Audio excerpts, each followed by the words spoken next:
السلام علیکم ناظرین، خوش آمدید۔ کیا آپ جانتے ہیں کہ ایسے لوگ جن کے اندر یہ کمیاں ہوں وہ زندگی میں ہمیشہ دکھی رہتے ہیں؟ نمبر 1، حسد کرنے والا۔ اس کا زندگی پر کیا اثر پڑتا ہے؟ جب ہم کسی سے حسد کرنے لگ جاتے ہیں تو اس کی ترقی اور اس کی کامیابیوں کو دیکھتے رہتے ہیں اور اپنی کامیابی اور اپنی زندگی کے بارے میں سوچنا بھول جاتے ہیں، جس کا نتیجہ یہ ہوتا ہے کہ ہمارے اوپر پریشانیاں غالب آ جاتی ہیں۔ نمبر 2، نفرت کرنے والا۔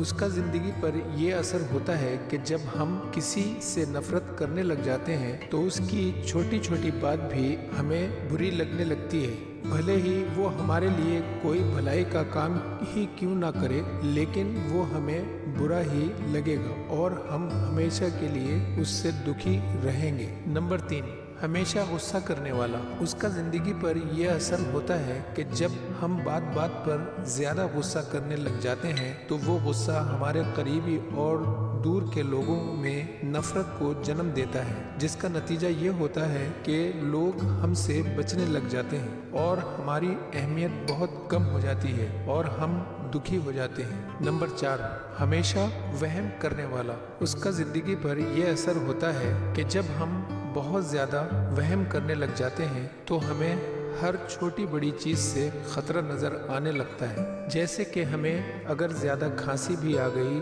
تو ایسا لگتا ہے کہ جیسے ہمیں ٹی بی ہو جائے گی، یا پھر اگر بلی راستہ کاٹ گئی تو ایسا لگتا ہے کہ ہمارا آگے جا کر ایکسیڈنٹ ہو جائے گا، وغیرہ وغیرہ۔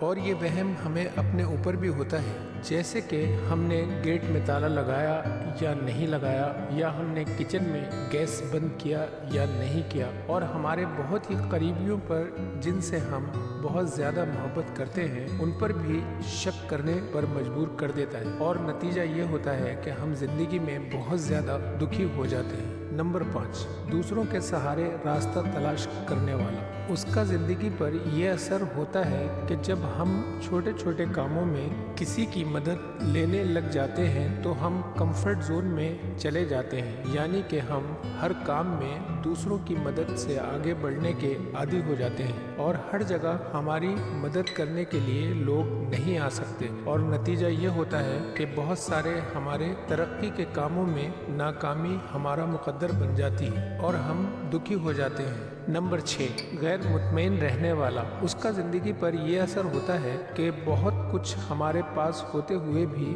ہم یہ سمجھتے ہیں کہ ہمارے پاس بہت کم ہے، اور زیادہ سے زیادہ پانی کی بھوک ہمیشہ ہمیں پریشان رکھتی ہے، کیونکہ اللہ تعالیٰ نے ہر ایک کی قسمت ایک جیسی نہیں رکھی ہے، اور ہماری یہ سوچ کہ دوسروں کو زیادہ کیوں ملا اور ہمیں کم کیوں ملا ہمیں ہمیشہ دکھی رکھتی ہے۔ ناظرین، چینل کو سبسکرائب کر لیجئے۔ آپ کا شکریہ۔